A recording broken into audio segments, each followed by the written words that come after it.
Hello viewers, I am Professor Muhammad Asif Iqbal with you and you are watching my channel Advanced IELTS and English with Muhammad Asif Iqbal. Well, I'm not sharing with you an entirely new topic since IELTS is a commonly known topic on YouTube and many other channels.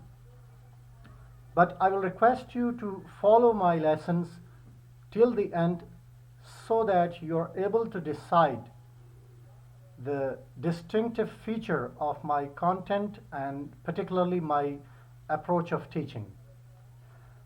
In this lesson, I'm going to reflect upon a commonly selected but challenging type of IELTS essay known as "To what extent do you agree or disagree" essay.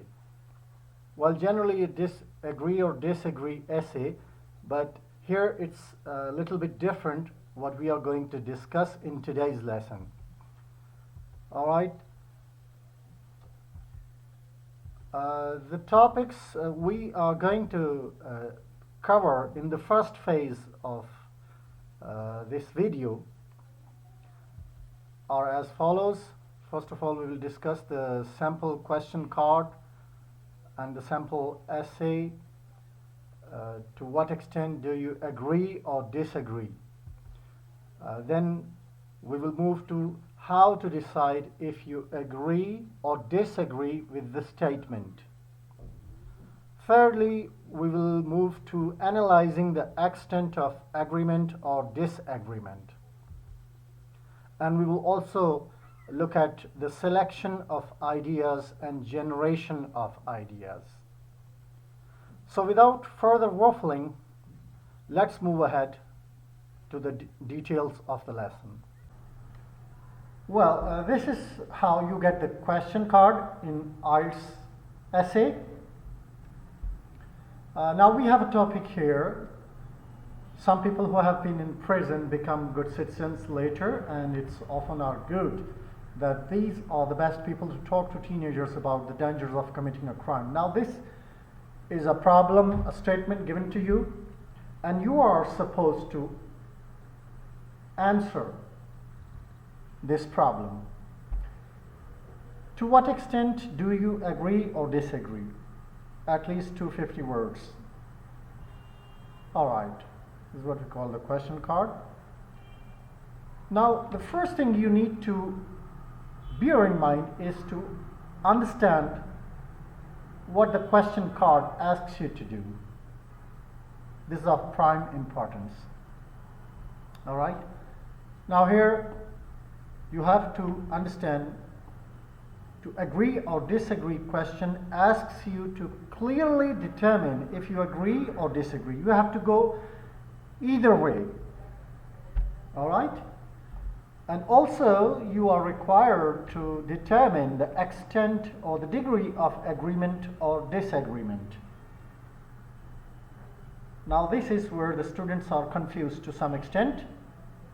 So let's dive deep into it. Now this first one is the statement, and this one is a set of instructions from IELTS, and you have to work according to these instructions. Okay? All right. What I mean is your opinion must be super clear in this type of question of agree or disagree. One thing, it must be super clear, and another thing, you must show to what extent the degree of agreement or disagreement. All right? This must be clear. Now this is the structure of generally a band 9 answer structure. We go for two body paragraphs, and in one paragraph, for example this paragraph, you put the first reason why you agree or disagree, and also support it with details, giving examples to extend the answer. And similarly, you have to give the reason, the second reason, and supporting points extended with examples.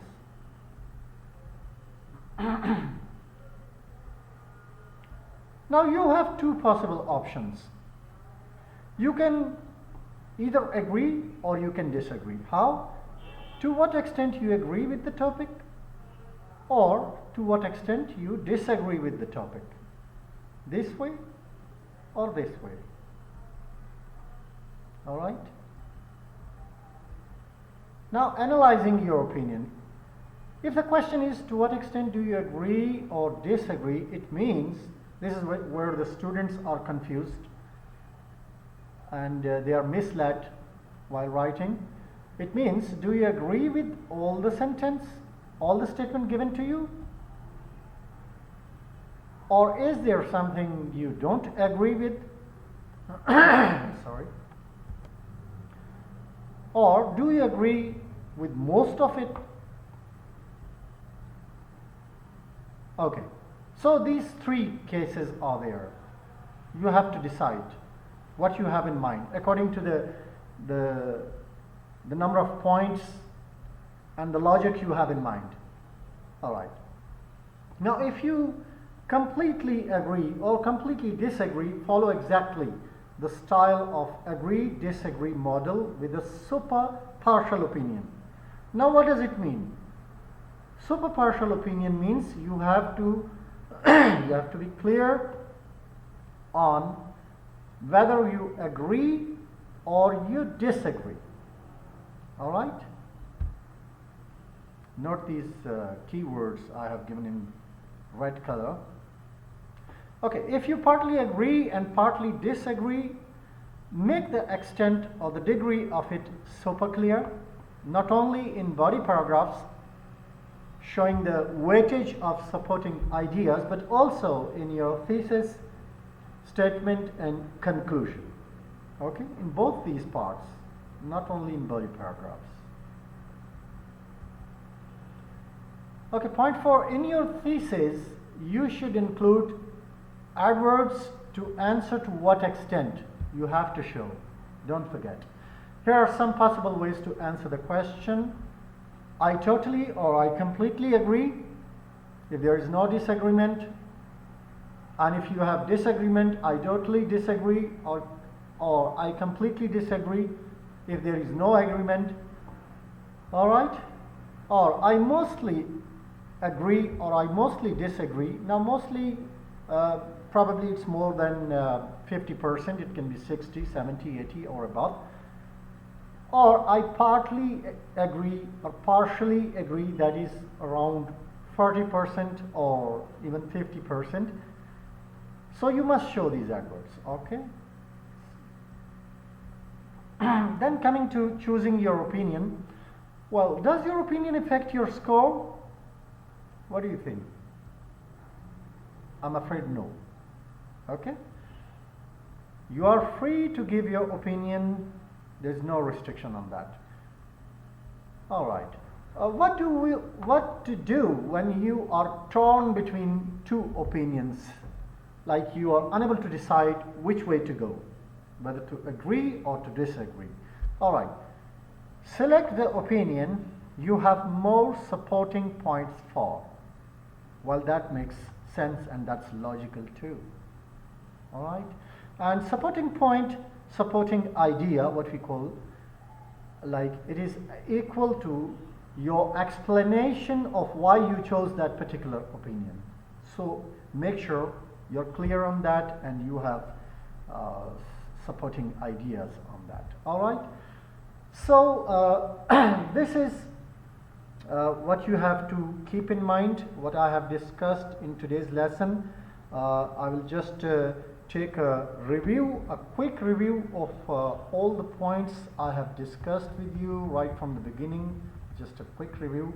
Well, that was our question card, the statement, and then the set of instructions. You have to work accordingly.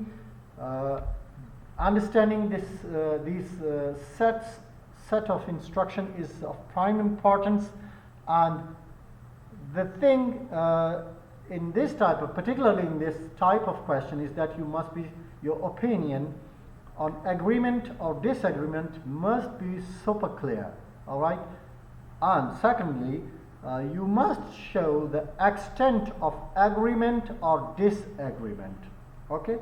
If you partly agree, so then you must also show why you disagree. You also have to discuss why you disagree, all right? And if you disagree, partly disagree, you must discuss, you must give more points, because mostly you partly disagree. Then also discuss where is it, I mean, what are the points you have in mind where you agree as well, all right? Then we discuss this structure. This is exactly the band 9 structure. Since if we have 2 points in the thesis, accordingly we must have 2 body paragraphs, all right? And choosing the opinion, well, we have 2 options. To what extent we agree with the topic, or to what extent we disagree with the topic. That is something you have to keep in mind right from the beginning. And then analyzing your opinion, I have explained it. To what extent do you agree or disagree? Is it all that you agree with? Is it something you agree with? Is it most of it that you agree or disagree with? In both ways, okay? So you have to show the words also, the question words, all right, to show completely agree or partly agree or disagree, okay? And your opinion must be super clear on this point, all right? Thank you very much, and we will continue with this lesson in our coming video. Thank you. Dear viewers, I hope you have got the concept of understanding to what extent do you agree or disagree type of IELTS question in this lesson. And for the rest of the lesson on this topic, please follow the links given in the description below. You will find all my videos in a sequence, and you can see the playlists to follow this sequence. Last but not the least, please subscribe, like, and share my videos with your kith and kin, with your friends, and all your social circle. And please do give me your feedback on my work, so that I am able to improve upon my coming work regarding IELTS and English language courses, since I also deal in English language courses, online English language courses. And find the links after this lesson. We have still more lessons on to what extent do you agree or disagree type of essay. Links will be given in the description. Thank you very much for your patience.